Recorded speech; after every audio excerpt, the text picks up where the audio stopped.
কি ব্যাপার আব্বা, তুমি কান্তাছো কে রে? টিয়া পয়সা যা আছেন সব তো দোকান বাইরে দিয়ে লাইছি। আমারও তো জান পড়ে গেছে গা, আগের মতো কাম করতারি না। কালকে হইল ঈদ, তোর ছোট ভাইটাই কইতাছে গরুর গোস খাইতো, আমি কইতে না দিব, এটা মনে করি আমি কামতাছি। কাইন্দ না আব্বা,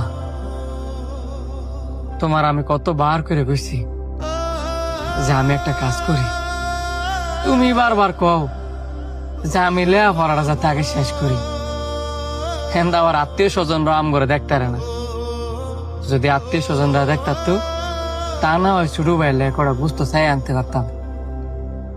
আসলে কি আব্বা, মধ্য ফ্যামিলির ঘরে জন্মাইছি তো কারো কাছে চাইতে পারি না।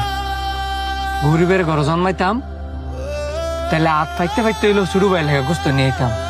তুই ঠিক হয়ে গেছ বাপ, মধ্যবিত্ত হয়েছি দিক কেউ জায়গায় জায়গায় ঠিক না পারি কইতে, না পারি সইতে। এই ধর 200 টাকা বাজার থেকে গিয়া একটা মুরগি লয়ে আয়। কালকে যদি পোলাঠারে গরুর গোস্ত নাও দিতারি, মুরগির গোস্তটা দেওয়ার লাগবো। আব্বা তুমি কোনো চিন্তা করো না, আমার বন্ধু সানি আছে না, হ্যাঁ নাকি এবার গ্রামও কুরবানি দিব। আমি হ্যার কাছে যাম, দেখবা হ্যাঁ আমার জীবন না করতো না, এতগুলা গুস্তি দিব। তুমি থাও, আমি মুরগি লই।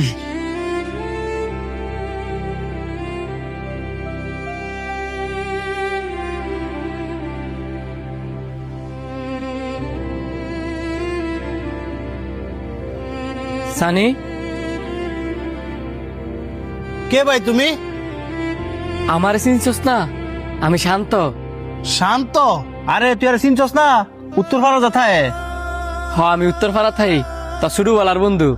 এতক্ষণে চিনছি, তুই মিন্টু ঘর ফোলা। তো কি খবর তোর? আলহামদুলিল্লাহ ভালোই। অনেকদিন পরে তোরা দেখলাম, নিজের কাছে অনেক শান্তি লাগতাছে। হইছে, কি কারণে আইছো সেটা ক। কেমনে যে কই লজ্জার কথা, যদি একটু সাইডে আইতি। সাইডে দিতে বুকের লেগা, হেরা তো তোর এলাকার মানুষ হই না, শর্মায়া কি কবি আগে সামনেই ক। তোরা তো নিজেরা বড় একটা গরু কুরবানি দিতেছস, গরিব মানুষে দিবি। এখন আমারে কয়েক টুকরা গুস্ত দিস, আমার লেগে না।